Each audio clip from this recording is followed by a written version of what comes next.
Muito bem, meu povo, salve, salve, meu Brasil. Começamos aqui agora privilegiando a palavra de Deus para abençoar você, para saber como tomar o rumo certo para as coisas. Então, o tema dessa devocional é na direção certa. Como dar esses passos para que você conheça aquela que é boa, agradável e perfeita vontade de Deus para a sua vida. Nós precisamos aprender com aqueles que são os relatos que a Bíblia nos dá. E um texto que eu quero destacar aqui é um texto onde o povo de Israel, vivendo aquelas experiências incríveis com Deus, principalmente na saída do Egito, aqui no livro de Êxodo, capítulo 40, os versículos 36 ao 38, dizem assim: quando a nuvem se levantava de sobre o tabernáculo, os filhos de Israel caminhavam avante em todas as suas jornadas. Se a nuvem, porém, não se levantava, não caminhavam até um dia em que ela se levantava. De dia, a nuvem do Senhor repousava sobre o tabernáculo, e de noite havia fogo nela, à vista de toda a casa de Israel em todas as suas jornadas.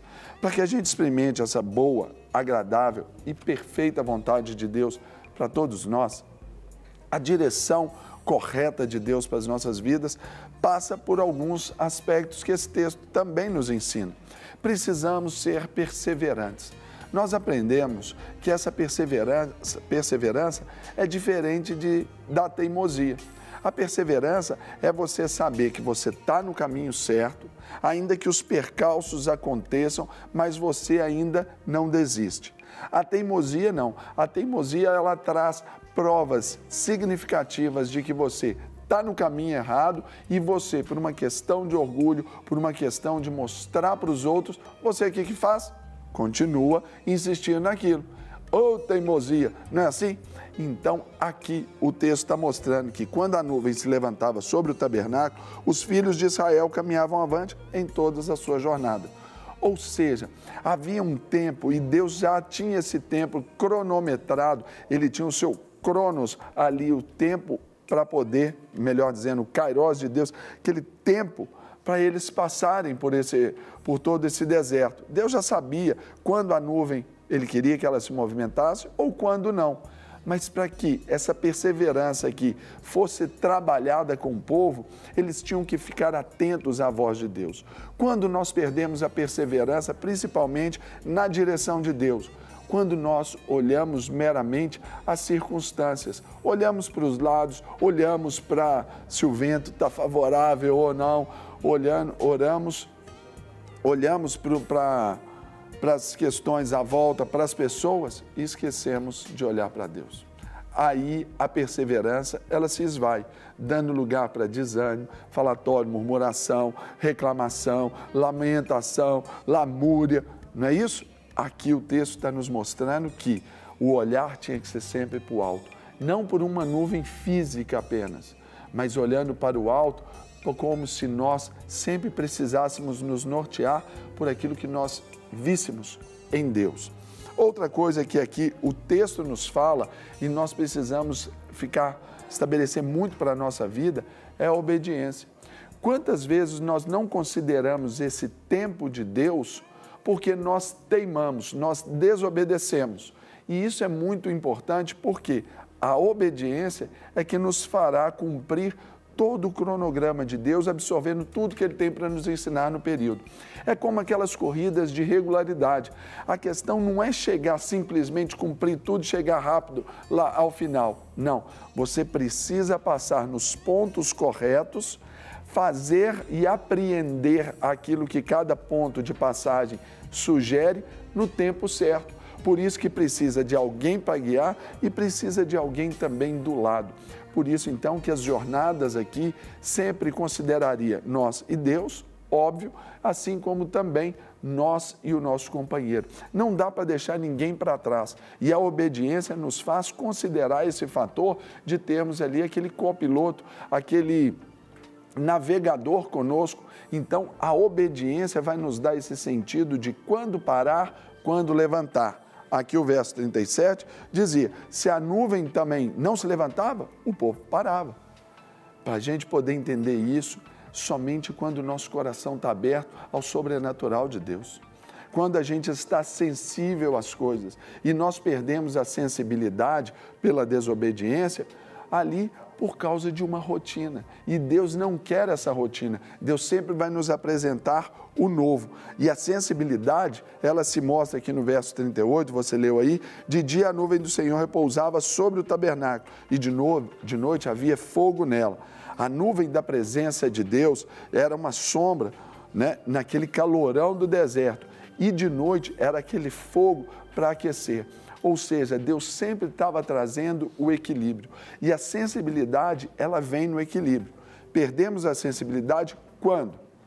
Quando nós extremamos as nossas posições e as nossas decisões. É aquela velha história, nem tanto ao mar, nem tanto à terra. Sabe como? Nós precisamos criar esse ponto de meio ali para gerar esse equilíbrio entre esse calor e esse friozinho gostoso, essa temperatura agradável, que era a proposta dessa nuvem cobrindo o povo e direcionando. Agora, se nós perdermos a nossa sensibilidade, nós não vamos ter a direção daquilo que nos conforta, nós não vamos ter a direção daquilo que nos provoca. Então, vamos incorrer nos erros das justiças, dos julgamentos do nosso coração. E isso, perdemos a capacidade até de nos sensibilizarmos com o meio. Muitas pessoas erram quando vão fazer os seus próprios julgamentos porque não consideram a empatia. E isso, por quê? Perdeu a sensibilidade. Perdeu a sensibilidade até do olhar com o outro, do erro com o outro. Então, hoje, para você pensar exatamente nesta ideia de na direção certa, considere esses 3 aspectos: a perseverança, a obediência e também a sensibilidade. E eu tenho certeza que a sua vida será de grandes conquistas. E você terá grandes conquistas. Fechado? Vamos orar então juntos? Querido Deus, eu quero nesta manhã abençoar cada um desses irmãos queridos, esses que têm essa jornada. Que o sentido dessa nuvem, mais do que nunca, sendo essa nuvem de glória que nos protege do calor do deserto, desse tempo desértico que vivemos. Pai, que essa nuvem de glória também, que nos aquece no momento dessa frieza emocional, frieza relacional, dessa frieza social, que essa nuvem possa nos aquecer, nos manter em chama, para que a gente possa também gerar a empatia com o outro, gerar ali esse carinho, esse cuidado, exercer o nosso papel social com a nossa comunidade e especialmente na intimidade contigo. Que tenhamos, ó Deus, os ouvidos atentos para ouvir a Tua voz, os olhos abertos para ver o Teu agir e, claro, a sensibilidade no nosso coração para saber o que é e o que não é do Senhor. Eu abençoo com paz, prosperidade, todos os nossos telespectadores agora, do mais novo ao mais velho, homem ou mulher. Abençoo a família de cada um deles e abençoo também o nosso país, abençoo a nossa nação, a nação brasileira, esse povo lindo. Pai, derrame da Tua graça, do Teu favor, da Tua bênção, em nome de Jesus, sobre nós. Amém. Amém, pessoal? Amém mesmo? Muito bem. Olha, para mim agora falar desse tema, depois assim de tomar essa devocional, investir nesse tempo com você, nós vamos falar sobre o cuidado com os nossos filhos, principalmente ali na idade escolar. Porque quem é pai sabe que é muito comum as doenças respiratórias, principalmente agora que vai chegar aí o inverno, a temperatura vai cair, outono, inverno. Mas aí eu pergunto, como prevenir então desse tipo de problema? Então, é sobre isso que nós vamos conversar agora com o médico otorrinolaringologista, Dr. Mauro Becker Martins. Doutor Mauro, muito bom dia. Bom dia, o prazer. Como é que vai o senhor? Tudo bem? Tudo jóia. Deixa eu dar uma puladinha aqui. Faz favor. Tomar o meu lugar para a gente bater esse papo aqui, para trazer conhecimento, para trazer instrução à família brasileira. Seja bem-vindo. Obrigado.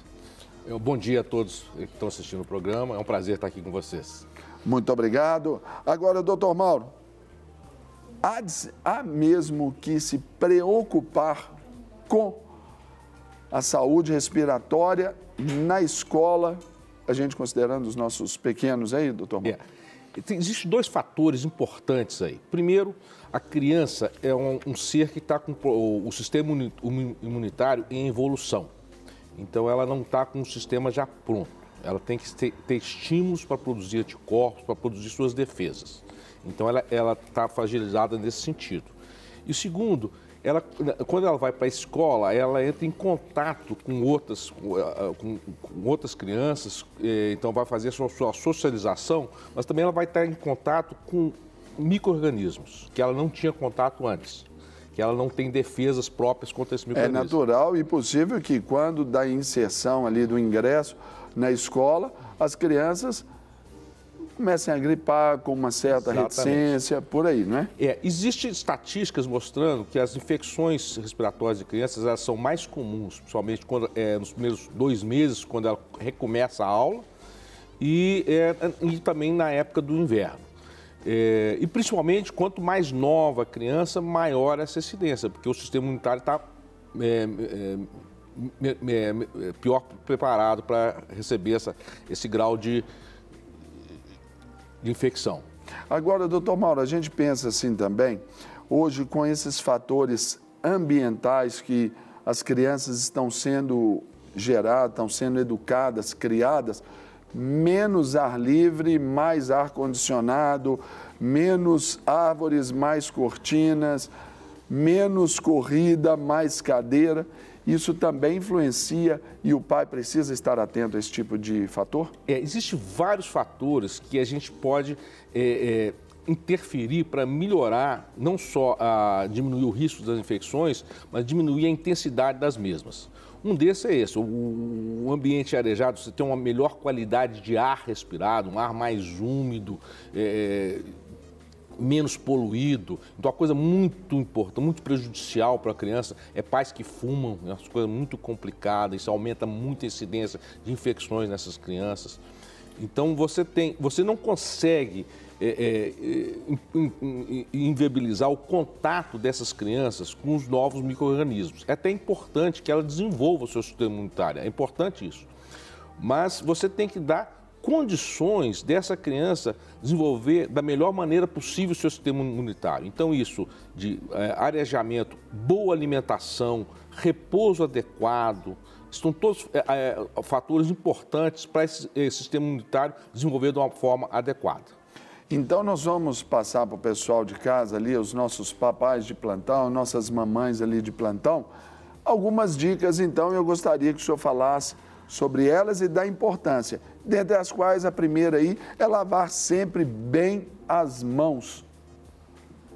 Isso é importante e principalmente para infecções gastrointestinais, né? Então isso evita muito infecções gastrointestinais e também é importante para infecções respiratórias, mas principalmente para infecções gastrointestinais, que também as crianças são sujeitas. Por exemplo, e também preocupar-se, por exemplo, nesses ambientes assim, por exemplo, de escola, igrejas, etc., ter aquele álcool gel também para ajudar, porque às vezes, aí depois vai lá e cumprimenta. Aí outra coisa complica, importante, né? É tentar que, principalmente a criança que está resfriada, ela ter esses cuidados para não transmitir para as outras crianças. Isso é importante. Então aí tem que levar muito em consideração isso aí. Agora, sobre os cuidados então com a saúde respiratória, a segunda dica eu peço para colocar na tela aí, que é evitar as aglomerações e os locais fechados aí. A escola... Infelizmente, você não consegue evitar aglomerações, a não ser que você vai criar um filho antissocial, né? Você vai ter que criar... Numa redoma, né? Numa bolha. Então, infelizmente, isso é uma coisa que a gente vai ter que conviver. É lógico que você tendo um grupo de crianças que estão todas com o sistema imunitário em evolução, qualquer vírus que chega ali, ele vai ter uma tendência a se propagar com uma facilidade muito grande. Mas você não tem condições de fazer, isso é uma coisa, uma meta assim, nem sempre viável. Porque é ideal, mas às vezes não é o real, né? Não é o real. Isso. Então nós vamos ter que conviver com isso. Agora, doutor, nós precisamos também falar aí sobre manter, para quem é acometido, a rinite alérgica sob controle. A rinite alérgica também é um desequilíbrio do sistema imunitário da criança, por isso que a alergia é tão comum em crianças, processos alérgicos, porque o sistema imunitário dela está em evolução. E fatores alérgicos, às vezes nem são alérgicos, irritativos também, como nós já falamos, o negócio de pais fumarem é uma coisa muito complicada. Muito sério. Muito séria. Então, e também ambientes, principalmente ambientes que tem mofo, às vezes animal, a criança tem alergia animal e é difícil, às vezes, separar a criança do animal, é um problema sério, essa manipulação. Então, são coisas assim que têm que ser tratadas de uma maneira individual. Muito bom. Então, vamos também pensar que aqui nós vivemos um paradoxo. Brasil, referência mundial em vacinação. Ano passado, a prefeitura teve que estender campanha para a vacinação. A vacinação em dia também, papai e mamãe têm que tomar cuidado. Exatamente. A vacinação é uma maneira de a gente interferir no sistema imunitário da criança. Então, você vai melhorar aquele sistema imunitário sem a necessidade dela ter uma doença para criar o anticorpo. Então, às vezes você evita doenças que podem ter complicações graves. Então, essa vacinação é essencial. A vacinação, principalmente da criança, é essencial, porque aí você consegue modular de uma maneira mais precisa o sistema imunitário dessa criança. Então, papais, hashtag fica a dica. Agora também, outono, inverno, tempos mais secos. Manter-se hidratado também, principalmente quem já tem uma certa predisposiçãozinha aí, a hidratação também é sempre importante, né? Essencial. Hidratação é essencial, você tem que... Se você tiver com sede, é porque você não está tomando água de maneira adequada. Então você tem que criar... Já é o primeiro sinal de desidratação. Então você não tem que esperar você ter sede para tomar água. Isso é uma coisa importante. E você já tem que educar a criança nesse sentido. Outra coisa importante não é só hidratar, é manter o ambiente umidificado. Manter a umidade do ar. Pode colocar aí também, isso é uma temos coisa uma ilustração para essa. Principalmente na época do inverno, né? Porque diminui a contaminação, diminui a propagação de vírus pelo ar. Outra coisa importante, às vezes, é limpar o narizinho com soro fisiológico, com uma solução fisiológica, porque hoje a gente sabe que o nosso ar que a gente respira, ele é muito poluído. Verdade. A incidência de rinites e sinusites na população em geral, não só nas crianças, mas na população em geral, tem aumentado paulatinamente. Isso por quê? Porque a gente está respirando cada vez um ar pior. Pior, a qualidade está pior. Então, agora também a gente pontua aí para considerar o cuidado com a saúde respiratória até o descanso dos meninos, né? Pai coloca para cima, para baixo, faz. Tem que... Uma coisa que a gente chama atenção é, às vezes, remédio para gripe, alguma coisa que você toma. É importante a gente ter em mente, quando a criança está gripada ou está resfriada, ela tem uma queda do estado geral, ela fica mais quieta. Isso é uma defesa do organismo para ele concentrar a energia na recuperação da criança. Se você dá um remédio, a criança melhora e você põe ela para brincar, você está sendo contra a natureza. Está forçando demais ali, né? Está forçando a barra. Aí você pode criar complicações. Então, vamos dar um remédio, melhorar o estado geral, mas deixa a criança em repouso. Por isso que tem que manter ali bem quietinho. Quando está resfriado, para concentrar as energias. E até o corpo reagir de uma forma, aprender a reagir também, né? Desenvolver o sistema imunitário. Você vai ter que criar anticorpos para bater. Criar anticorpos é criar proteínas. Isso é um processo que requer energia. Até porque o senhor falou sobre a gripe, não tem um remédio para a gripe, tem um remédio para os sintomas da gripe, né? Exatamente. Isso é assim, até uma ilusão, você fala remédio para a gripe. Isso é outra coisa, o remédio não vai encurtar o curso de uma infecção virótica. Ele vai melhorar o sintoma. Então não adianta, não tem um remédio para... Está começando a gripar, eu vou dar esse remédio para cortar a gripe. Não é assim que funciona. Esses remédios para a gripe normalmente são um coquetel de medicamentos sintomáticos. Então melhora o estado geral. Então é aí de quem chama atenção. Melhora o estado geral, mas deixa a criança em repouso. Não vai pôr ela para fazer brincadeira, porque aí vai baixar mais o sistema imunitário e ela pode ter uma complicação secundária, uma infecção bacteriana secundária, que é mais grave. E aí é onde que a gente entra com essa próxima dica para cuidar da saúde respiratória dos nossos filhos, que é não dar antibiótico sem a devida prescrição médica, né? O antibiótico não tem efeito nenhum sobre o vírus. E a maior parte das infecções são viróticas. Então, às vezes, você está dando um antibiótico sem necessidade, acrescenta um custo extra e ainda acrescenta os efeitos colaterais do antibiótico, que não são poucos.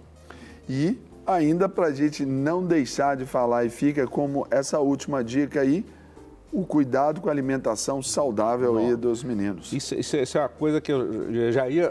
estava faltando aqui. Isso. A alimentação é importante porque, como o sistema imunitário vai ter que produzir proteína, ele tem que ter matéria-prima para produzir isso. Então, o sistema imunitário precisa de elementos básicos para se desenvolver. Se a criança come só bobagem, fica difícil. Você não ajuda. Então, alimentação e repouso adequado são importantes. É o principal nessa época. Você tem que alimentar. O pessoal fala, tem que dar vitamina C para a gripe. Vitamina C, ela só funciona se o paciente ele tem deficiência de vitamina C. Se o paciente tem uma alimentação adequada, ele não tem deficiência de vitamina C. Ele não precisa tomar vitamina C. Ele vai tomar só por tomar, porque ali ele vai gastar dinheiro à toa. Não vai ter efeito. E vai ter efeito se ele é deficiente. Aí se ele está tomando ali sempre os sucos de laranja, acerola, tudo vai estar natural. Se ele alimenta normalmente, a vitamina C não vai ter efeito para ele. Muito bom. Então, queridos papais, aqui nós recebemos as instruções, as direções aí do Dr. Mauro Becker, que é otorrinolaringologista e veio nos falar sobre esses cuidados com a saúde respiratória dos meninos e que vale boa parte aqui, ou tudo, também para nós adultos, principalmente nesse tempo que segue aí, que é o tempo aí de outono, inverno, tempo mais seco, ambientes mais fechados. Então, vamos ficar ligados agora para lá na frente não ter que passar algum tipo de aperto. Não é isso, doutor? Exatamente. Muito obrigado. Doutor Mauro, que honra tê-lo aqui conosco. Muito obrigado aí por nos ceder parte aí da sua agenda concorrida. Tá, já. Estamos à disposição, qualquer coisa. Muito obrigado. E agora, gente, depois de termos a devocional, esse bom bate-papo, nós vamos tomar aquele cafezinho, porque o intervalo é rapidinho, mineiramente é rapidinho para tomar um cafezinho. Mas daqui a pouco você volta aí com o nosso De Tudo Um Pouco. Não muda de canal não, tá? Tem coisa boa ainda para você. De volta com o nosso De Tudo Pouco, que tem de tudo muito para você, porque você merece, sempre trazendo aqui os melhores especialistas com assuntos importantes, assuntos atuais que vão te ajudar aí no seu dia a dia. Gente, a herança emocional é decisiva em nossas vidas, sabia? A nossa história aí não começa quando a gente nasce, né? Ela vem bem antes, né? Ainda com os nossos antepassados. E é sobre isso que a gente vai entender mais sobre isso com a querida psicóloga Carla Campos. Carlinha, minha linda, que Olá, delícia! Que gente, eu já estou aqui com ela, a gente já está aqui falando desse assunto, ó. Nós estávamos sentados aqui conversando. Não é interessante, né? Ô, Carlinha, só queria que você fala de questão transgeracional. Isso é algo novo? É algo que tem sido descoberto? Já existia? Explica pra gente o que é. Bom, é até que o tema já é estudado há bastante tempo, né? Sim. Mas hoje que está emergindo muito em cima do contexto, até mesmo por causa das várias doenças emocionais, sim, das diversas depressões, da intensidade do contexto psíquico que tem atacado as pessoas. Então, hoje começou a buscar saber por que realmente tem muitas doenças que estão aparecendo que não tem um motivo aparente, né? Não tem um porquê que realmente a pessoa está deprimida, por que ela está angustiada, por que ela tem tantas vontades, né, até mesmo estranhas, que ela não consegue entender, porque o quadro à sua volta... Uma tá pro pé, outra tá pra cabeça. Não, e às vezes a vida tá legal, ela tá bem, ela tá bem realizada. Tá tudo pra ser feliz. Exatamente, tem tudo para ser feliz e de repente não consegue. Aí os cientistas nos começaram realmente a avaliar um pouquinho, né, dessa história de vida. Só te perguntar, isso aí pode acontecer às vezes até com quem tem Jesus? Porque às vezes a pessoa, tipo assim, quando você tem isso, aí você normalmente, às vezes você tem um encontro com Deus, mas tem pessoas que conhecem a Jesus, mas tem isso ainda. Exatamente. Isso aqui deve ter... Porque não nascemos, todos nós temos uma história, né? Ou melhor, a nossa história começou com Adão, não é verdade? Então a gente vê que ainda tem, inclusive, algumas coisas que nós herdamos lá do primeiro Adão. Da Eva lá. Que precisa ser reprocessado, que precisa ser repensado, porque senão nós mantemos essa herança e passamos isso para as gerações futuras.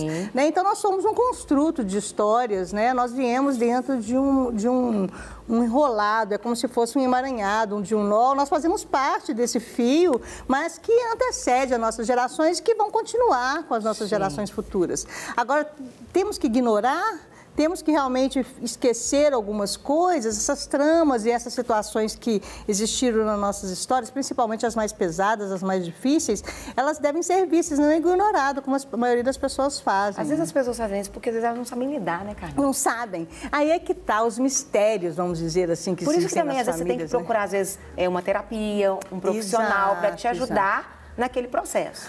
Porque aquilo que não é dito, aquilo que não é falado, vai acabar aparecendo no real do corpo, né? Então, se a pessoa não elabora e não conversa a respeito de, por exemplo, feridas do passado, sim, vamos colocar muito abuso sexual, muitos abandonos, né? Muita traição, muitas pessoas que às vezes têm dentro da família pessoas que cometeram suicídio ou pessoas que mataram outras pessoas. Então, essas situações, elas são mínimas constrangedoras. Então, o que acontece? As pessoas não falam sobre ela e fica aquela coisa no ar, assim, aquele clima estranho que ninguém resolve.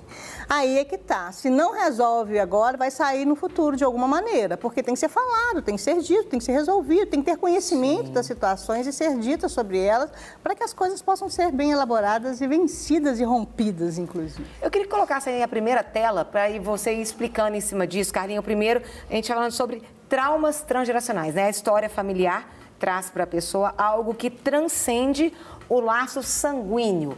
O que isso quer dizer, Carlinha? Pois é interessante que a gente fala muito de DNA, a gente fala, sim, muito de genética, que nós herdamos dos nossos pais, né? Toda uma parte que é, sim, até mesmo biológica, né? Tem os olhos claros, sim, tem a cor de pele, tem o cabelo, tem os traços físicos que são herdados. Isso aí as pessoas aceitam com tranquilidade, né? Olha, eu sou parecido com meu bisavô, eu sou parecido com meu tataravô, eu tenho inclusive um nariz igual o meu tio, e aí vai. Isso é herança genética. Isso é aceito pelas pessoas. Isso é aceito, mas só tem que existem também essas heranças psíquicas.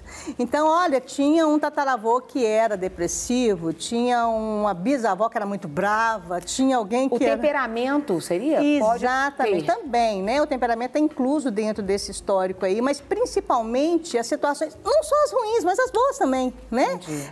Seu histórico, por exemplo, você é muito alegre, muito comunicativa, tem muito disso da família, não tem? Sua, sim, mãe tem isso, deve ter tido alguém lá de trás. Então, você vê que existem coisas que são boas, mas da mesma forma que vem coisas boas, vem coisas ruins também. Tem herança boa e herança má. E essa herança transgeracional, ela já é o quê? Uma herança que já passou do seu, vamos dizer, do seu estado atual, né? Esse transgeracional é porque já aconteceu talvez lá com um tataravô e está em você hoje, você herdando isso num contexto psíquico, num contexto emocional, onde que vem pesos de situações internas da nossa psique que são herdadas porque não foram bem elaboradas no período onde que as coisas aconteceram. E esse período, né, a Carlinha falando, pode ser um período onde você ainda nem tinha nascido. Nem tinha nascido. É algo que aconteceu lá com o seu tataravô. A gente se engana se a gente pensa assim, eu comecei a existir na hora que eu dei o primeiro berrozinho. Isso lá aí, no você hospital, deu até um né? exemplo, a questão do câncer. No DNA, e a pessoa aceita, a família teve câncer, você vê mas que isso no psíquico também pode acontecer. Isso é o heredograma, né, que a medicina faz, ela faz muito esse mapeamento, né, sim, de quem da família já tem câncer, porque a probabilidade de uma pessoa que tem avós, bisavós, tataravós, tios, irmãos, que tem câncer, é a probabilidade muito grande de ela ter. Ele já até tem que prevenir, né? E também exatamente. Aí o trabalho da prevenção, ele vem para que isso não ocorra na sua vida. Só tem que isso não é apenas no genético, isso também é no psíquico. E hoje a gente tem que começar a conhecer esse histórico familiar, nós temos que saber o que aconteceu com nossos antepassados, nós temos que buscar coletar o máximo possível de dados para conversar a respeito. Uau, mas o que é que, inclusive, a gente pode fazer com isso? Vamos conversar, gente. O cérebro ele precisa de realmente expor as coisas que não são entendidas. Ele tem que realmente falar das nossas dores. Nós precisamos aprender a externalizar aquelas coisas que angustiam. E a Bíblia fala que a gente é curado, né? É curado. Olha para você ver. Fala, você tá vendo como é que é simplesmente cumprir a palavra? Então, assim, esse ser curado, ele passa dentro de um contexto psíquico também. Não é só no físico, né? É interessante que as pessoas percebem muito essa questão do, Senhor, Jesus pergunta, o que você quer que eu te faça? Senhor, eu quero, inclusive, que o Senhor cure o câncer, uma lepra, né? Eu quero que o Senhor cure uma doença no fígado, no rim. Mas tem hora que as pessoas dizem, Senhor, eu quero que o Senhor cure em mim a minha tristeza. Sim. Eu quero que o Senhor cure em mim a minha depressão. Eu quero que o Senhor cure em mim essa não vontade de viver. Sim. Tem pessoas que não têm vontade de vivem porque não não sabe nem muito bem por quê. Nossa, nem sei para que eu estou vivo. Então, isso tem solução, né, gente? Então, tem que procurar saber até onde que já não existe um histórico familiar aí de pessoas que já suicidaram, de pessoas que já passaram por situações muito trágicas, né? Dentro do contexto familiar, mas aconteceu tão lá atrás, eu nem existia ainda. Tá, mas não é porque você não existe que você não faz parte dessa linhagem. Nossa. Não é porque você não sabe, é que isso realmente não está real no seu corpo. E é interessante que esse inconsciente, ele é real, né? E nós temos que realmente buscar conhecê-lo. Até essa próxima tela aí fala muito do que você acabou de dizer, Carlinha, que, né, existem situações onde a pessoa não tem motivos aparentes que justificam o seu estado emocional e os seus sintomas. É porque... Então, hoje, né, é muito a mais gente profundo. Percebe nos casos clínicos, né, pacientes que, inclusive, são depressivos ou até mesmo pessoas que têm até doenças psicológicas que são muito intensas, a ponto da pessoa querer, às vezes, suicidar, ou ela perdeu o sentido e o valor pela vida, sendo que em torno dela está tudo ok, tem um bom casamento, ela tem uma vida com Deus, ela tem, inclusive, está bem realizada profissionalmente, a saúde está legal. Por que desse estado emocional tão pesado que, inclusive, impede a pessoa de viver de uma forma tão equilibrada e tão saudável? Aí, na hora que a gente vai começar a fazer um genograma, né, que é o estudo desse histórico familiar, a gente vai encontrando histórias lá de trás que não foram bem elaboradas, que não foram resolvidas e que já o quê? Já transcendeu, não foi? Mas eu nem lembro, nem conheço minha bisavó, minha tataravó. Mas isso não significa que realmente essa coisa não ficou não tem a influência no ar, na sua né? vida, né? É como se fosse aquele fantasma lá do passado que vem para o agora e começa, de certa forma, a trazer desconforto para a vida da pessoa no atual. E aí que tá, se ela não souber o que ela tem que combater, né, ela fica meio presa num sistema de vácuo, né? Ela não sabe o que realmente está precisando de ser curado e sarado. Tem aqui a história, né, gente? A próxima tela fala o seguinte, que a história familiar, ela pode influenciar aí na vida da pessoa, na genética e nos afetos. Exatamente. Então, olha para você ver, até mesmo você estava falando a respeito dessa questão de temperamento, né? A gente fala muito até mesmo, eu nasci assim, eu cresci assim, você sempre assim, né? O efeito Gabriela, que a pessoa fala. Então, assim, porque minha bisavó era assim, meu avô era assim, todo mundo era assim na minha família, então é algo que está em mim, que está na minha genética. Poxa vida, mas tem que continuar? Você quer manter realmente essa herança ou é algo que você quer fazer uma intervenção e você começar a corrigir isso? Mas para corrigir eu tenho que saber o que eu estou corrigindo. O cérebro tem que saber o caminho que ele tem que percorrer. É muito interessante que hoje a ciência prova que o cérebro cura o cérebro, né? Então, o cérebro de agora, ele pode entrar em contato com o cérebro nosso até dentro do ventre materno e fazer as correções necessárias que nós precisamos.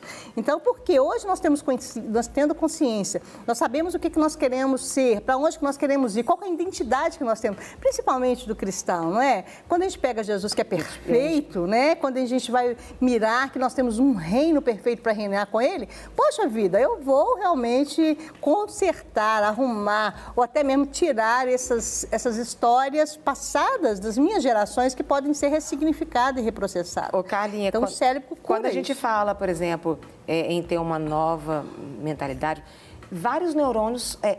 nascem neurônios todos os dias. Todos, nós estamos tendo novos neurônios. É por isso que a gente pode mudar. Tem que aprender, inclusive, coisas novas. Eles não estão ainda infectados. Está mais saradinho, com mais saúde. E o terrível é que as pessoas, inclusive, acham que tem que parar de aprender. Ah, já estou mais velhinho, né? Não tem eu, já vou fazer tem neurônio 57 anos de idade. Quanto mais eu estou vendo que eu estou chegando, beirando as traves dos 60, mais, gente, deixa eu estudar bastante para me ensinar para os meus neurônios novos, mais do que quando eu estava lá na faculdade com 20 e poucos anos eu aprendi. E como isso é gostoso, como isso, inclusive, né, quando a Bíblia fala que o coração alegre, né, formoseia o rosto, é porque o quê? A gente vai ficando alegre em aprender, a gente aprender colocando coisa nova no nosso neurônio, como isso acaba alegrando a gente e transforma o nosso físico, né? Acaba nos fazendo ser uma pessoa, inclusive, talvez melhor do que nós éramos quando nós éramos crianças. Com certeza. Tem mais um outro também, deve-se buscar conhecer aí o genograma e o heredograma. Neles destacam as alianças subjetivas estabelecidas entre os indivíduos. Qual que é a diferença do geno para o heredo? Vamos lá, o genograma ele tem a ver com essa avaliação que a gente faz em cima dessa herança psíquica, né? A gente vê o que é que as pessoas vivenciaram, sentiram, perceberam, qual que foram como que ela lidou com cada uma dessas dificuldades, dessas tramas, né? Esses mistérios que ficaram envoltos em tramas do passado. Então, o genograma estuda essa parte psíquica. O heredograma não, o heredograma vem exatamente estudar a parte mais física. Nessa genética, onde que realmente teve algumas doenças, tem alguém que teve câncer, teve alguém que tem problema cardíaco, tinha alguma pessoa que já tinha uma doença de pele, tem algumas coisas que são essas heranças mais que a medicina faz até para ver como é que esse histórico da vida familiar da pessoa e ela, inclusive, a gente junta as duas coisas para realmente fazer um novo construto dessa história, porque a pessoa pode construir uma história nova, mas a gente tem que saber o que eu tenho que tirar da velha, o que eu quero manter, o que eu quero retirar. Próximo aqui fala que cada membro da família se apropria, aí, em parte, daquilo que o outro carrega consigo, ou seja, daquilo que o outro é. Isso é... Não é? Não adianta não. Traz, gente, negar, não tem como. Por mais que a pessoa queira negar, na hora que você vai ver, você escuta às vezes, nossa, às vezes você reproduz aquilo que você não gosta do outro. Você fala, não gosto... E aí você está lá fazendo igualzinho. Exatamente. Por que está fazendo igualzinho? Porque você não ressignificou, você não foi lá e fez um reprocessamento dessa memória, você não fez uma nova leitura daquela situação, daquela percepção, daquele traço de personalidade ou daquela forma de comportamento que a pessoa tem. Sim. Então, se você não muda, se você falar assim, você é totalmente diferente, se é totalmente diferente se você não fizer, né, uma intervenção clássica, onde que você muda isso dentro de você, você vai simplesmente fazer igualzinho. Sem perceber. Por quê? Está no inconsciente. Inconsciente é aquilo que nós não temos consciência dele. Sim. Então, nós só podemos entrar nele quando nós procuramos fazer uma intervenção daquilo, gente, isso aqui não é para mim, isso é o inconsciente coletivo, né, que a gente chama. Existe esse inconsciente familiar também dentro do contexto psíquico. Tem outro também que, olha que interessante, aí somos postos no mundo por mais de um outro. Nossa pré-história faz de cada um de nós o sujeito de um conjunto intersubjetivo. Não é só de um, não, gente, é de muitos mesmo. E aí é que tá, né? Tem os avós, e olha para você ver, pai com uma genética, mãe com uma genética. Dentro olha dessa a mistura, genética olha o mexidão. Dentro dessa genética tem histórico familiar dos bisavós, dos tataravós, do seu pai, como da tua mãe. E você é o somatório disso tudo. Não dá para ignorar que essa história existe em você e que precisa. É uma trama, né? É um alinhamento onde que você está desenhado dessa maneira. Agora, o que você realmente está herdando, o que você está fazendo com essas heranças que vêm do contexto familiar? E dos dois lados, né? Então, eu tenho casos de pacientes, por exemplo, que estão hoje sofrendo coisas que aconteceram lá da 4ª geração dele e que agora, depois que nós fizemos esse mapeamento, falam, agora que eu vim, de onde está vindo isso? Principalmente dentro da área da sexualidade, isso é bem pesado. Então, a pessoa tem que ficar bem atenta ao que realmente é esse histórico aí, dessa trama familiar e aonde que você tem inserido. Às vezes até a pornografia, essas questões aí podem também estar ligados, influenciado lá. Porque é aquilo que eu disse para você, né? Aquilo que não é falado, aquilo que não é elaborado, aquilo que não é dito, vai aparecer no real. Posso falar que meu tataravô, ele tinha uma vida promíscua? É pecado falar. Aí você não trata de você. Aí, e você já viu aquelas coisas? Olha... Tá chegando. Fala aqui, olha lá, que ela não fala. Uma pessoa, um caso bem clássico, por exemplo, de uma bisavó que foi abusada sexualmente quando era adolescente, o que acontecia muito, principalmente nos tempos mais remotos, a gente sabe que existia muito esses históricos. Mas aí aquela pessoa ela já criou uma dificuldade em falar de relacionamento sexual, ela não toca tabu, nesse assunto. Ou até mesmo o sexo oposto é algo... Resistência. Tem muita resistência com relação àquilo. E aquilo passa para outra geração, que passa para outra geração, passa para outra, e a coisa não é elaborada. Aí, na realidade, está estourando agora uma disfunção até mesmo de sexualidade, e a pessoa não sabe por quê. Aí, na hora que vai olhar, teve alguma coisa lá atrás que foi bem complexa. Eu acho interessante essa próxima tela aqui, Carlinha. A transmissão psíquica se dá aí pelo ser intergeracional e transgeracional. Explica pra gente. A própria herança intergeracional é essa que está mais próxima da gente. Então, alguma coisa que aconteceu com meus avós e com meus pais, e hoje eu tenho conhecimento disso, e eu sei que aconteceu, e a coisa está bem nítida, e a gente pode conversar e falar sobre ela. Então, Então, tá uma geração, na minha geração, numa geração próxima. Sim. A transgeracional não, ela já transcendeu várias gerações. Ela já passou por vários históricos, que aí já é o quê? Um conteúdo inconsciente. Sim. Então, já existe uma herança inconsciente que transcende a geração da pessoa e que está realmente pesando, né, e trazendo para a pessoa no agora, mas é algo que aconteceu na quinta geração passada. Então, aí já é transgeracional. Ok. E a transmissão aí de uma situação traumática, presta atenção, gente. Inconsciente pode manifestar-se sobre a forma de uma doença que se repete dentro da família. Então, olha para você ver, uma situação traumática inconsciente pode tocar na pele do outro. corpo. Uma que é inconsciente pode... Pode vir para o real do corpo, porque nós não somos Numa outra ciência geração. de outra geração. Então, pode vir doenças no agora que estão até mesmo dentro da vida da pessoa. No real do corpo, não tem herança genética, não tem nada de alteração no DNA, não tem nada dentro do contexto genético, mas tem dentro do psíquico, que continua sendo algo não falado, algo que não foi dito, algo que não foi expresso. E o quê? Mente e corpo é uma coisa só. Se você não falar, se você não elaborar, o cérebro vai arrumar um jeito de sair. Aí vai sair em alguma coisa no corpo real. Sim. O subjetivo se transforma corpóreo. Ô Carlinha, só para a gente fechar, a gente poderia dizer que, diante desses estudos, acaba que a ciência está somente confirmando aquilo que a Bíblia já dizia, porque ela fala de maldição, de próximas gerações. E hoje a gente está entendendo que, fisicamente, quando Deus nos fez, isso tem sentido. Sim, com certeza. A ciência hoje, na verdade, está comprovando aquilo que a Bíblia já falou. Ela não está trazendo algo novo. Não, ela só está realmente provando aquilo que, na realidade, já foi escrito e ensinado. Que o povo sofre por falta de conhecimento. Por não conhecermos as verdades da nossa história familiar, por não conhecermos aquilo que aconteceu com as nossas gerações, por não querermos até ver, né, aquela coisa de ficar, meio olhando de greta, assim, não querendo saber. Melhor saber.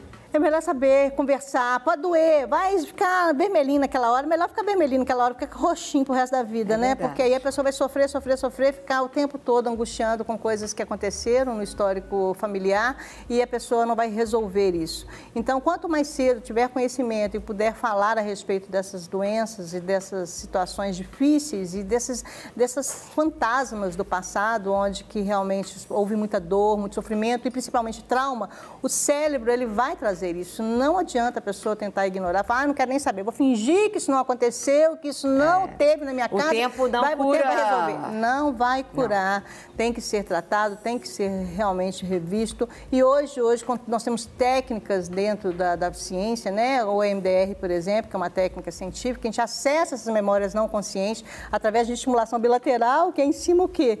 Dos próprios olhos, né? Esse movimento bilateral, a gente busca esses elementos não conscientes, com a pessoa tendo plena consciência, não é estando em estado hipnótico, nem nada disso.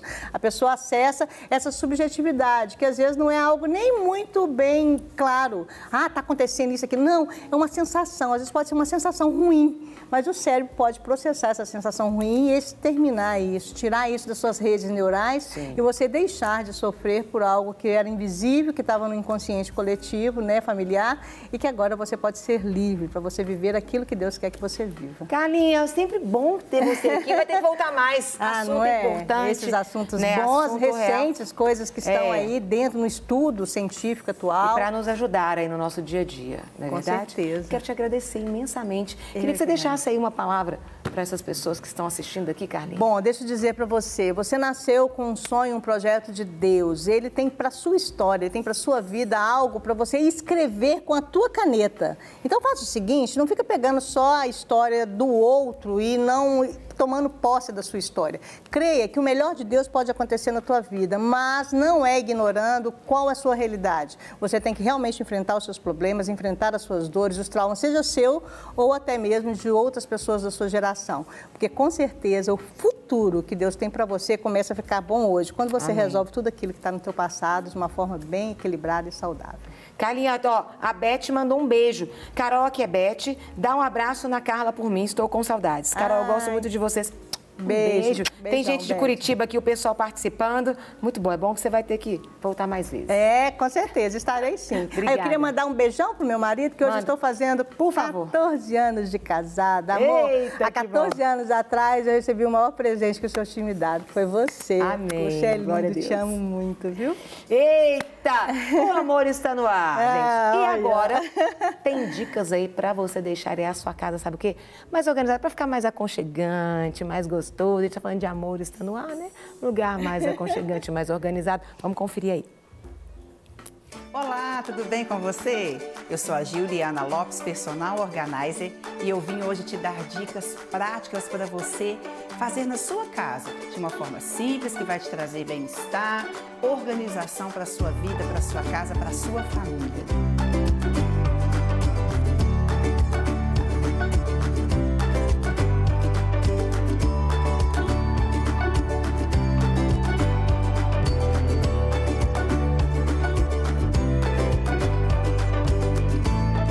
Hoje nós vamos aprender como organizar a nossa gaveta de malhas, por exemplo.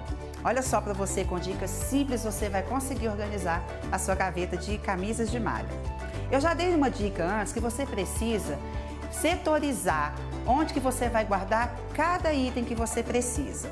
Calças jeans, bermudas jeans, malhas, suas roupas íntimas, pijama. Você precisa pegar uma gaveta, setorizar o que você vai guardar naquela gaveta e todo aquele item que você tiver, todos os pijamas, por exemplo, você vai guardar na tal gaveta, todas as suas roupas íntimas você vai guardar em tal gaveta, as suas calças jeans, as suas camisas de malha, as suas camisas sociais, você precisa setorizar, ou seja, definir um lugar que você vai guardar esse seu item, ok? Então essa gaveta aqui é uma gaveta toda somente de camisas de malha. Você vai guardar da forma arquivada, que já foi uma dica que eu já dei antes, que é uma forma muito mais prática para você poder escolher qual camisa que você quer usar no seu dia a dia. Isso te traz praticidade. Na correria do dia a dia, a gente precisa, abre a gaveta, o que eu vou usar hoje? Pega aquilo que você precisa usar e pronto, já está definido. Você não vai ficar procurando ali no meio da gaveta aquilo que você precisa usar. Se você guarda um item em cima do outro, você não otimiza espaço, você guarda muito menos itens numa gaveta dessa aqui, por exemplo, e você também não vai conseguir visualizar aquilo que você quer com mais praticidade. Aí o que acontece? A bagunça vem, porque você começa a embolar, tira as coisas de cima para procurar nas de baixo e aí vira uma confusão, você não tem tempo e acaba que a sua gaveta nunca fica organizada. Então, dessa forma, é uma forma simples e prática para você conseguir manter a organização da sua gaveta. Você tem que ir de forma arquivada, um atrás do outro, né? Eu já coloquei aqui mais ou menos por cores, então aqui começa com as brancas, aí já começa a cinzentar um pouco, aqui já começa a amarelar, já vem os verdes, o tom de verde, azul, vermelho, os cor-de-rosas aqui na frente. É uma forma simples que você consegue fazer no seu dia a dia e você consegue organizar dessa forma também. Só você trabalhar quais são os tons mais claros e vai escurecendo até o final da gaveta, até chegar no preto, ok? Nós temos aqui uma camisa. Eu não estou ensinando dobras profissionais. Não adianta eu ficar aqui ensinando você dobra profissional que você não vai conseguir fazer, né? Eu preciso usar o gabarito. O gabarito é um item, é uma placa que você vai colocar aqui na camisa e vai dobrando de acordo com essa placa, né? Você encaixa essa placa aqui e vai dobrando. Isso te traz praticidade? Não.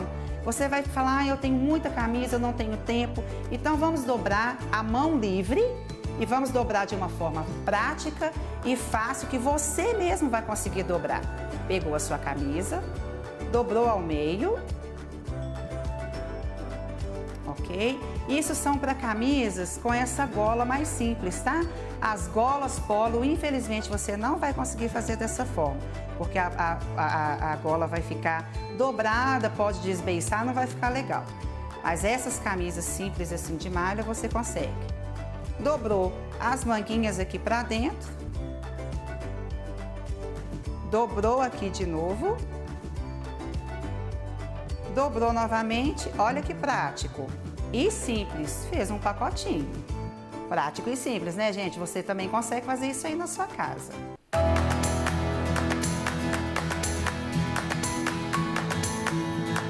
Ai, Gil, mas eu não consigo fazer essa fileira. Olha como que é prático, gente.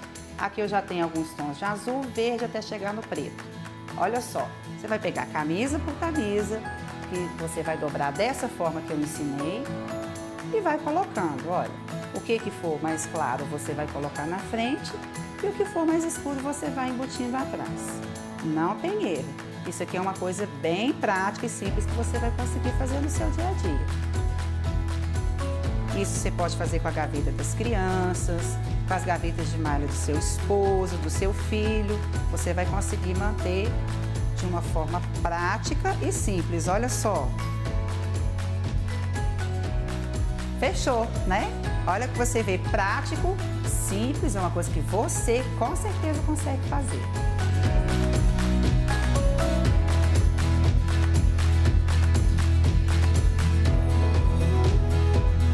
Eu sou Juliana Lopes, Personal Organizer. Me siga nas redes sociais. Lá você vai encontrar dicas excelentes para você poder praticar no seu dia a dia. Um beijo, até a próxima. Muito bem, Gil, mandou super bem aí. Valeu demais pelas dicas.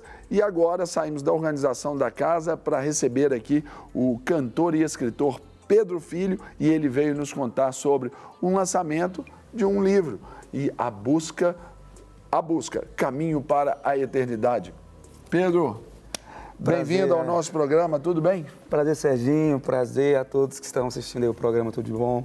Para mim é uma honra poder estar aqui, poder participar desse programa, que com certeza vai edificar a vida de muitas pessoas que estão aí assistindo o Brasil afora. Esse é o nosso objetivo aqui e a gente mostra aqui para o nosso público querido aqui, esse livro, A Busca. Conta pra gente, Pedro, que é o seu mais recente lançamento, né? Que é esse livro, A Busca. Conta pra gente o público-alvo, o que ele toca, sim, como ele alcança aí o público destinado. O livro A Busca, Um Caminho para a Eternidade, ele é um livro que trata com o público juvenil. Ele é uma ficção, né, algo bem interessante para o público, para o jovem, adolescente, com uma visão cosmocristã, né? É uma aventura onde 5 jovens, né, eles passam por uma aventura onde ali é tratado o caráter de cada um deles ali, né? Aonde a fé deles ali é provada, né, em cada estágio ali, aonde ali nós tratamos ali de feridas da alma, nós tratamos ali de família, nós falamos de princípios, nós falamos de obediência, de vaidades, de drogas, e tudo dentro de uma aventura bem contagiante que envolve, né, o leitor, que envolve quem está lendo, o jovem, adolescente. E esse livro ele é muito interessante, nós fizemos um lançamento dele na FENAC, né? E foi muito interessante a experiência que nós tivemos com essa literatura, que apesar de ser uma ficção, algo que chama a atenção do jovem, ele tem uma literatura fácil de entendimento e ao mesmo tempo didática, né, para o jovem entender. E nós tivemos uma surpresa muito legal com esse livro, que ele pôde ser adotado por várias escolas. Olha que legal. Escolas confessionais, né, e até escolas seculares, pelos princípios que ele aborda dentro da sua história, dentro do seu contexto. Aqui eu vejo aqui no índice aqui, ó, vai falar os conflitos, angústia da alma, rompendo com as barreiras de si próprio, o vale da decisão, crise existencial, curando as feridas, ou seja, aquilo que há de melhor para você, papai, mamãe, aí, investir na vida do seu filho, da sua filha aí. A busca, um caminho para a eternidade. Agora, Pedro, você também lançou esse livro, Lisa e a Bolha de Sabão, que é um livro mais infantil. Isso, Lisa e a Bolha de Sabão por um Mundo Melhor. Ele é um livro infantil, ilustrado. Ele traz no seu contexto um assunto sobre ecologia, meio ambiente e sustentabilidade, numa visão também cosmocristã. É a história de uma menina que se chama Lisa, ela é uma catadora de papel, né, na rua, catadora do lixão, onde a mãe a obriga ela a catar lixo por sustento familiar, proibindo-a de estudar, né? E ocorre todo um enredo bem interessante nessa história, onde a criança que lê, o pai que puder ler com seu filho, ele vai poder trazer, o filho vai poder ter essa intenção, ele vai olhar com uma outra ótica quando ele estiver andando pela rua da sua cidade. e ver uma criança na rua, né, pedindo aquele dinheiro ali no semáforo, pedindo uma criança catando lixo, ele vai começar a entender, ver a ótica, o porquê daquilo, o que pode trazer aquilo, né? Hoje nós temos dado aí na Unicef, aí pelo mundo, mais de 150 milhões de crianças que estão na rua, né, no nível de pobreza, né? Nós temos no Brasil mais de 23 mil, nós fizemos uma análise dentro da nossa cidade ali de Goiânia, 30 crianças ali pela rua, perambulando pelo centro da cidade ali, nesse estado. Então, é um estado assim, alarmante, né? Que envolve o Estado, que envolve a sociedade, que nós possamos nos alarmar, nos atentar para isso, para que nós possamos, principalmente como cidadão, como cristãos que somos, poder nos alertar para esse tipo de situação. E também como ajudar. Eu Legal. quero aqui lembrar para vocês, pessoal de casa aqui, né, mostrar para vocês que o Pedro também é de Goiânia, ele é o idealizador, né, e fundador do seminário ali Emergentes, que é um seminário voltado também ali, especialmente os adolescentes e jovens, sim. Não é? Tem aqui, tem mais um outro livro de sua autoria, né, que é Inconsequente versus Prudente, quem vence esse duelo. Isso. Então, muito bacana. E agora, Pedro, além dessa habilidade aqui com a escrita, nós caminhamos também aqui para esse dom, que é a música também, onde você tem alcançado aí muita gente com o seu talento, com a sua arte. Não é isso? Sim. E lança esse CD aqui também para abençoar muita gente aí. Fala para a gente um pouquinho, porque depois nós queremos te ouvir cantar Vamos também. Lá. Na verdade, foi por onde nós começamos, né? Hoje nós somos vice-pastor ali de uma igreja Catedral Bethesda em Goiânia e nós iniciamos através da música em 2009, nosso primeiro CD mais profundo. Em 2012 nós lançamos nosso segundo trabalho, CD Livres. Nós fomos finalistas do Troféu Promessas na época, com esse título, e lançamos agora o CD Creio na Promessa, que também já está disponível nas principais plataformas digitais aí. Quem quiser baixar a Deezer, né, na Spotify, na iTunes, está aí para quem quiser ouvir essas canções. Então, para que o pessoal já pense nisso, já vá tomando ali, acessando ali as plataformas digitais, ali o pessoal para poder já conhecer seu trabalho, vamos cantar um pouquinho para a gente? Vamos dar uma palhinha lá. O que você vai cantar para a gente agora? Creio na Promessa, vamos no título da música. Vou te convidar ali, tomar o seu posto ali. Vamos lá. E para a gente abençoar o nosso público aqui do nosso De Tudo Um Pouco. Pode ir lá, Pedrão. Enquanto isso, o pessoal, ele está ali tomando a sua posição. Vai falar, cantar Creio na Promessa. Então, eu te convido aí a abrir o seu coração, sua mente e receber essa bênção de Deus aí.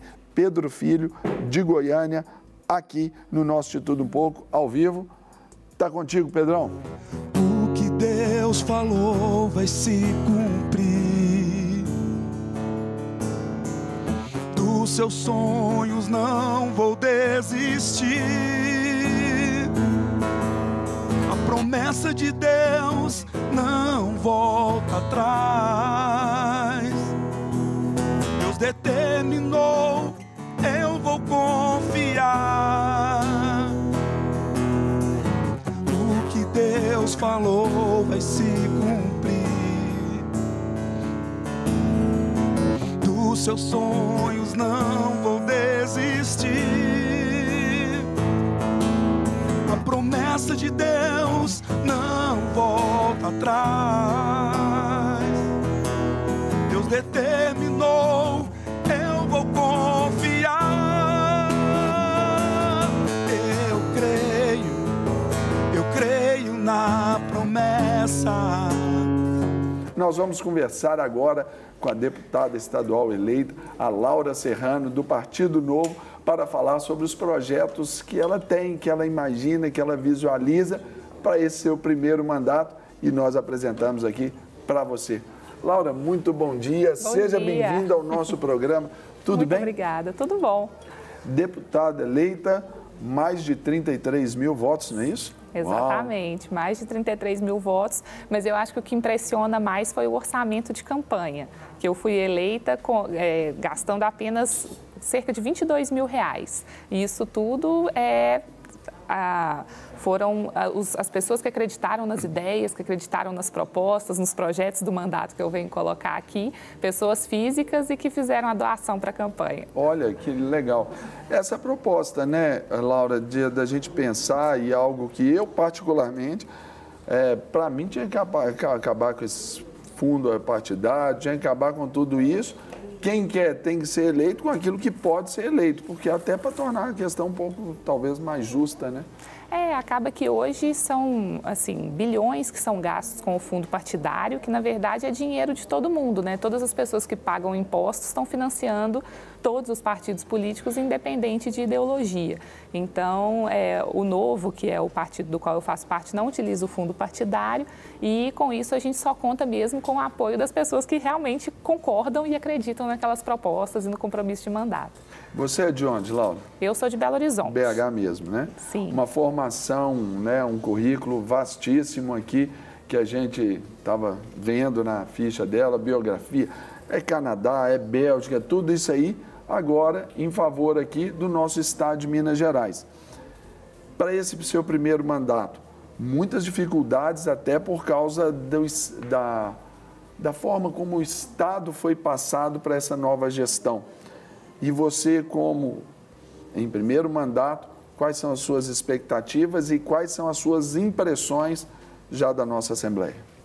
Bom, eu tenho expectativas muito boas, né? Afinal, desde a época de campanha eu coloquei, eu fui eleita para poder trabalhar e gerar cada vez mais resultado para os mineiros. Não foi enganada, você foi eleita sabendo que você tinha um abacaxi gigante para poder descascar. Sim, e hoje, assim, pensando pelo lado do Executivo, a gente vê que o Estado de Minas Gerais realmente passa por uma crise financeira sem precedentes. Então, mais importante ainda o empenho de todos os políticos e da sociedade também para a gente conseguir tirar Minas Gerais da crise e tirar Minas do vermelho. A sua base de formação também é toda ela nessa questão de gestão financeira, tudo isso, e que você coloca também até tendo ali como governador o Romeu Zema, que é do seu partido também. Sim, exatamente. Eu sou economista, né, formada pelo FMG, tenho mestrado pela Concordia University lá do Canadá e, assim, inclusive atualmente eu faço parte das duas comissões parlamentares que são mais relacionadas com o meu expertise técnico, que é a Comissão de Fiscalização Financeira e Orçamentária, então fiscalização das contas públicas, e a Comissão de Desenvolvimento Econômico. Acho interessante também pontuar um pouquinho sobre os compromissos de mandato, né? A gente está falando de toda essa dificuldade que o Estado de Minas vem passando, mas a gente também tem pontos muito positivos e expectativas muito boas aí pela frente, né? Ter uma gestão mais eficiente no Executivo, e isso tem muito a ver também com os meus compromissos de mandato, que foram as propostas de campanha. Então, o primeiro deles é melhorar a gestão pública. Então, um ponto importante é que a gente transformou cada uma das nossas propostas de campanha em meta para o mandato. A gente tem até um painel lá no gabinete que todo mundo que for lá visitar vai entender por que as pessoas que estão ali, por que a gente está trabalhando. Então, uma delas é melhoria da gestão pública, usar gerenciamento de projetos, melhoria de processos. Um outro ponto importante é o corte de privilégios e mordomias. E aí, nesse, eu tenho muito orgulho de falar que a gente já começou a cumprir as promessas de campanha antes mesmo de tomar posse. Eu recusei auxílio moradia, auxílio paletó. Em uma assinatura lá, entreguei um documento recusando todos esses privilégios, né, dos nossos políticos durante todo o mandato, que são 4 anos, então representa R$260 mil, que pela legislação, né, o deputado tem direito a esse dinheiro, mas que eu acho que nunca foi meu, né? É o dinheiro das pessoas que tem que ser muito mais bem aplicado em saúde, em segurança, em educação.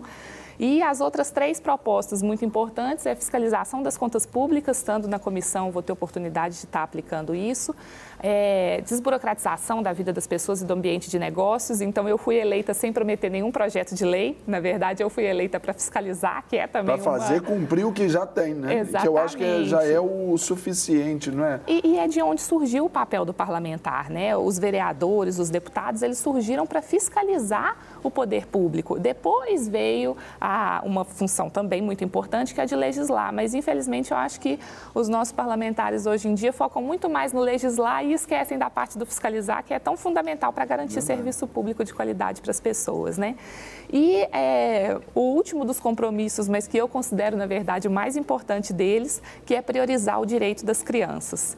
E por que priorizar o direito das crianças? Na verdade, a gente está olhando 2 coisas fundamentais para a gente ter mudança estrutural e melhoria de desenvolvimento social na nossa sociedade, que é a visão de longo prazo. Então, as nossas crianças, elas representam as políticas de longo prazo, porque é quem vão usufruir disso no futuro, e a igualdade de oportunidades. É a gente garantir que as nossas crianças vão ter educação básica de qualidade, vão ter uma boa saúde na primeira infância, os projetos de prevenção à violência, que são mais importantes até do que a questão da correção, né? Se a gente conseguir atuar na causa para ter uma sociedade mais segura, é muito melhor.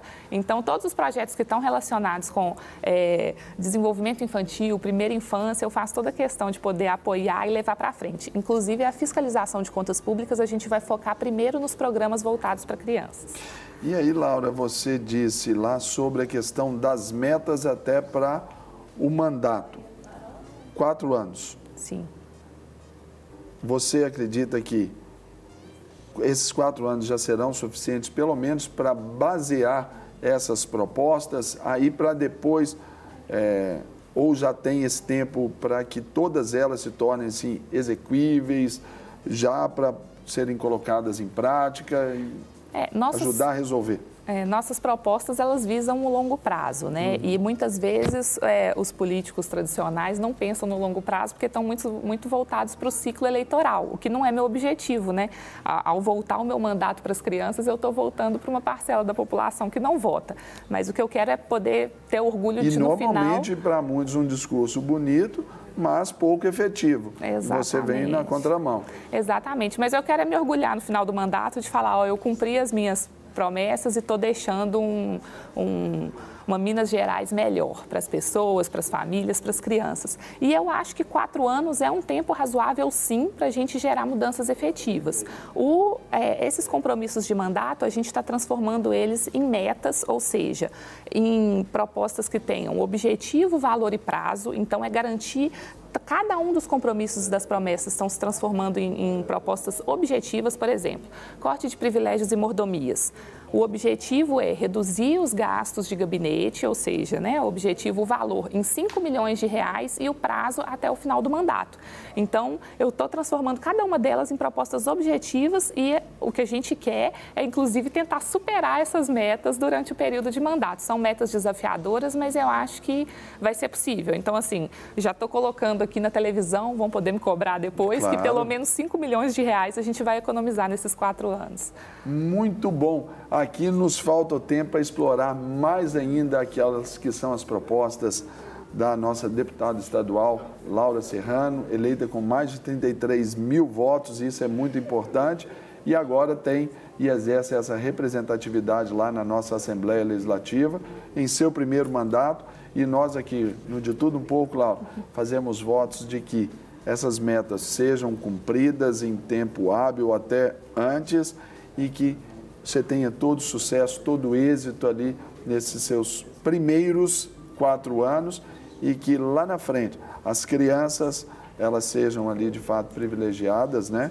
Sejam abençoadas, cuidadas por parte aí do seu trabalho. Muito obrigado pela presença no nosso De Tudo Um Pouco. Eu agradeço imensamente a oportunidade, quero agradecer também aos espectadores e convidar todo mundo para me seguir nas redes sociais. Olha aí. Laura Serrano MG. Twitter, Instagram, Facebook, inclusive quem tiver projetos voltados para crianças, para melhoria do desenvolvimento infantil, da qualidade de vida dos nossos pequenos, podem procurar o gabinete, é o 228 na Assembleia Legislativa, que a gente vai ter o maior prazer em poder atuar nesse sentido. Muito bom. Laura, muito obrigado pela presença, uma honra conhecê-la, conhecer parte do seu trabalho e aí os telespectadores acompanhando também. Deus abençoe, toda sorte de bênçãos lá para vocês. E agora nós vamos passar aqui para Carol, que ainda tem mais um bate-papo incrível aí para vocês. Gente, adorei essa deputada. Linda, nova, jovem, que Deus te use poderosamente, querida. Uma honra ter você aqui, venha sempre. Muito obrigada. E, gente, vamos falar aí sobre vida prática. Dá para relacionar aí essa questão de prática e a espiritualidade? É difícil demais, não é? Quem vai bater um papo conosco, vai te explicar, nós vamos trazer aqui é o Tiago Brunet, que estou aqui já com o livro dele. Bom dia, Tiago, que bom ter você aqui. Prazer estar aqui com vocês hoje, poder falar um pouquinho sobre a vida prática, a vida do dia a dia e a espiritualidade. Porque tem gente que não sabe separar isso e acaba não vivendo, como a gente diz no livro, o destino que ela tem, o futuro que ela tem. Então, como conciliar isso? Isso é uma chave para você viver o teu futuro. Ele foi lançado em setembro. Em setembro, então tem aí... As chaves que abrem as portas para o seu futuro. Descubra o seu destino, o nome do livro.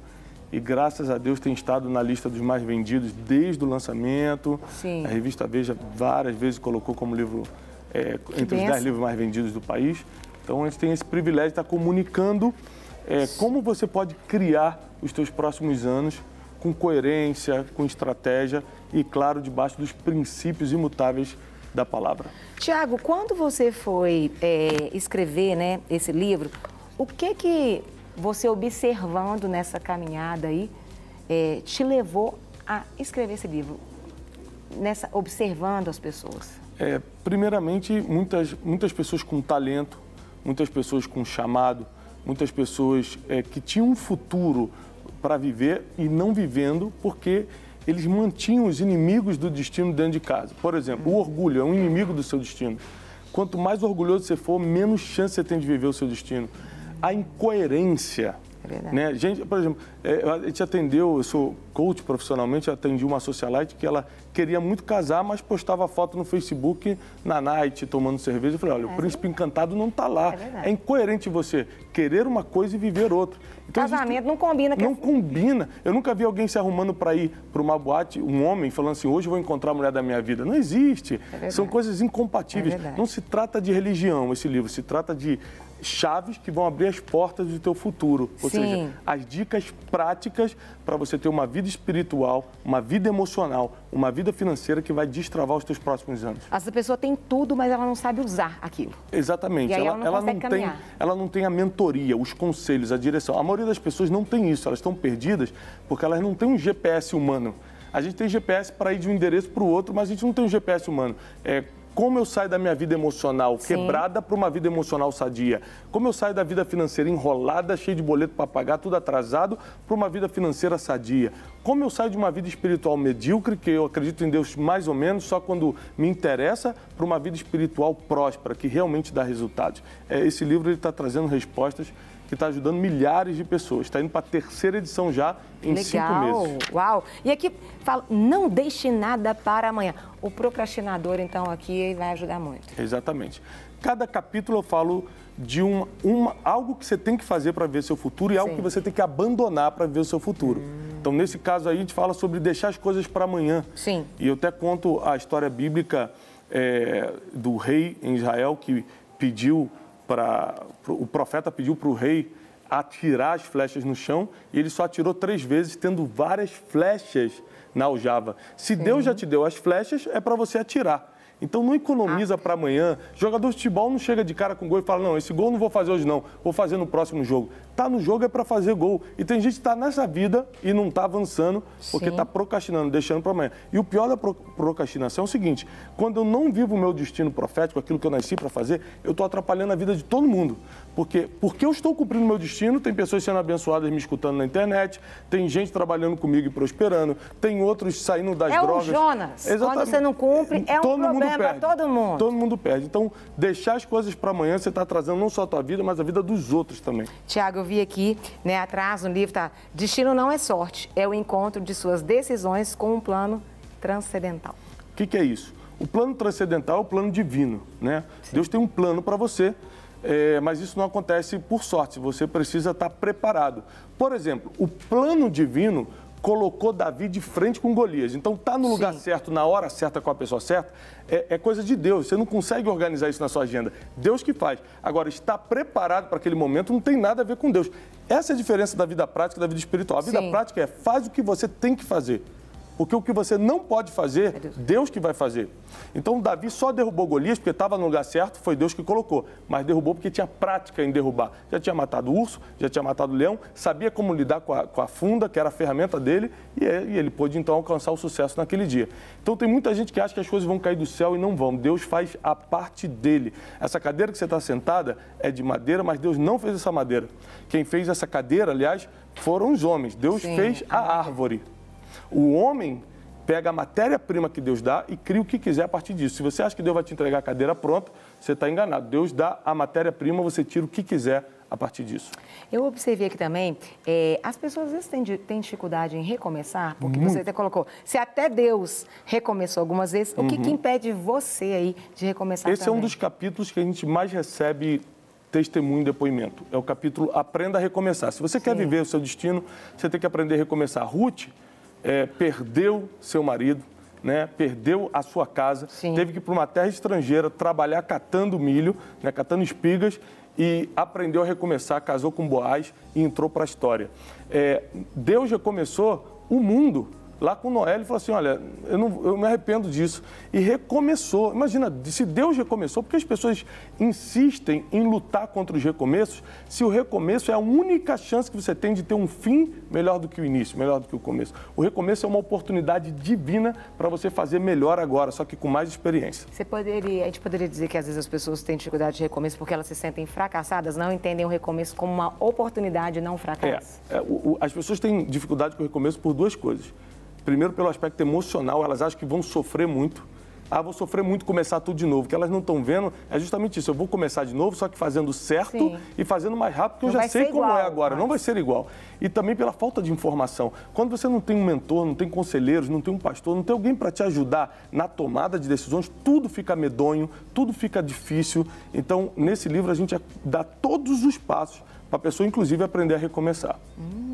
E não tem como fazer isso se você não estiver bem, né? Perdão é necessário. O perdão, ele é o passaporte para o futuro. Você nunca vai encontrar alguém lá na frente bem-sucedido que não teve que perdoar alguém ou ser perdoado por algo. Então, se você precisa, como eu falei, nesse livro a gente dá dicas do que fazer e o que deixar de lado, abandonar para você viver o seu destino, aquilo que Deus escreveu para você.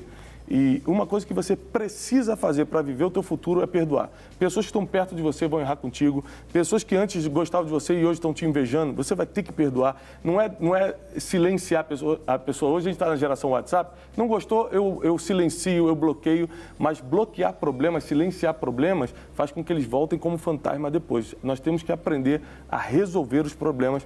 Esse livro tem dicas assim que vai colocar as pessoas em outro nível. Muito bom. Eu estou observando aqui. Zona de conforto. É bom ou é sempre ruim? A gente tem um capítulo, o capítulo 2, que é um capítulo que deu o que falar, porque a gente fala sobre a zona de expulsão.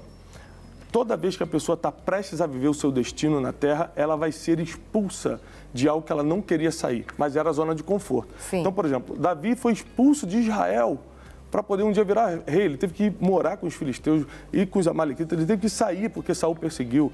Quantos homens e mulheres José teve que ser expulso da sua casa para poder ir para o Egito e um dia virar governador? Então, a expulsão você pode ver como uma tragédia ou você pode ver como uma estratégia divina para te colocar no lugar de governo, um lugar que você não chegaria lá porque se acostumaria com menos antes. Eu queria que você deixasse aqui, né, uma palavra para o pessoal que está assistindo, né, uma palavra para essas pessoas que estão assistindo, onde adquirir também o livro. Pessoal, primeiro, hoje à noite eu vou estar no Culto Fé, aqui na Lagoinha BH. Você está pela cidade, 19h30 eu estou lá. Segundo, você precisa se concentrar nas coisas que Deus já confiou na tua mão para o seu futuro. Seja relevante. Adquira as inteligências que Deus já colocou à sua disposição, inteligência emocional, para você lidar com pessoas. Você não vai conseguir fazer nada sem pessoas. Não adianta ficar com raiva de pessoas, você tem que lidar com elas. Inteligência financeira para você sair desse problema que às vezes te oprime financeiramente e você ficar botando na mão de Deus ou na culpa do diabo, enquanto você pode resolver isso. Deus já te deu inteligência para isso, apenas desenvolva. Então leia os livros certos, ande com as pessoas certas, porque você vai começar a viver um novo nível. Eu quero aproveitar também e lembrar que todo mês de setembro, o próprio pastor Márcio Valadão já esteve lá conosco, nós temos a Conferência Destino, que é uma conferência para destravar o seu futuro. Acontece de 5 a 7 de setembro esse ano, no ginásio do Barueri, em São Paulo. Conferenciadestino.com. Conferenciadestino.com é a conferência do nosso ministério para destravar sua vida ministerial e pessoal. E os livros podem adquirir? Os livros você adquire em qualquer livraria, evangélica ou não, tá na Saraiva, na Leitura, na Cultura, então, na Amazon, você entra pelo site ou você pode entrar também em lojadestino.com.br, lojadestino.com.br e adquirir todos os nossos livros, estão lá, o 12 Dias para Atualizar Sua Vida, O Maior Poder do Mundo, Dinheiro Emocional, Rumo ao Lugar Desejado e Descubra o seu destino. Nossos livros estão à disposição para te abençoar. Eu quero agradecer. Deus Muito abençoe. obrigado, querida. Privilégio. E você está grávido, né? Quarto. Quarto. Estou indo para o quarto filho. Serginho, estava achando que você tinha muito? Raiz, estamos trabalhando. É isso aí, ó. Deus Boa. abençoe. Deus abençoe, pessoal. Eu vou pedir licença só para eu encontrar ali meu amigo. Você viu, Serginho? É isso aí, valeu, Thiago. Falta obrigado. mais dois aí. Serginho, obrigado. E o seu, em Belo Horizonte, seu destino sempre aqui de tudo um pouco. Amém. Tô junto. Boa. Programa bom tá acabando. E passa rápido, Carol Malta, e sempre com assuntos e convidados maravilhosos. É verdade. E eu quero lembrar que hoje é terça-feira, tem culto das mulheres, culto das guerreiras ali na Lagoinha Castelo. Deus tem feito tantas coisas no nosso meio. Eu tenho certeza que Ele vai impactar a sua vida mais uma vez, né? Às vezes nós temos buscado tantas coisas e Deus, orando, Deus falou, tem coisas que estão muito perto de você. Né? Você está buscando aí aquela felicidade? Está muito perto de você e eu tenho certeza que a palavra do Senhor vai te revelar isso nessa noite. Vá, né? Eu tenho certeza que vai ser algo transformador para a sua vida, como tem sido a cada semana. Eu quero aproveitar e deixar minhas redes sociais. Carol Malta Oficial. Isso aí, @Carol Malta Oficial. Entra lá, entra no Instagram, entra no canal no YouTube, tem sempre uma pregação, uma ministração para edificar a sua vida. Entra ali também no Facebook e tem o WhatsApp, 319-9207-7752. 319-9207-7752. É só você fazer seu convite, vai ser uma honra poder estar ministrando aí o seu evento. Eu agradeço Barbearia Oficial, Drogaria Farma Heller, convite para acessar as redes sociais, @SerginhoPR. Mas quero marcar um encontro com você aqui amanhã, às 9h30 da manhã, na Rede Super, de tudo um pouco, fechado? Fechado contigo? Fechadíssimo. Então, bora lá. Junto e misturado. Valeu, pessoal, Deus abençoe e até amanhã. Uma terça-feira de muita bênção. E hoje, logo mais na Lagoinha, 19h30, Thiago Brunet lá para te abençoar. Vai lá, entrada franca. Não quer ficar um segundo por fora da nossa programação? Agora você pode nos acompanhar através das plataformas digitais. Não perca tempo. Acesse, curta e siga-nos. Fique por dentro de tudo o que acontece por aqui. Rede Super, inspirando você.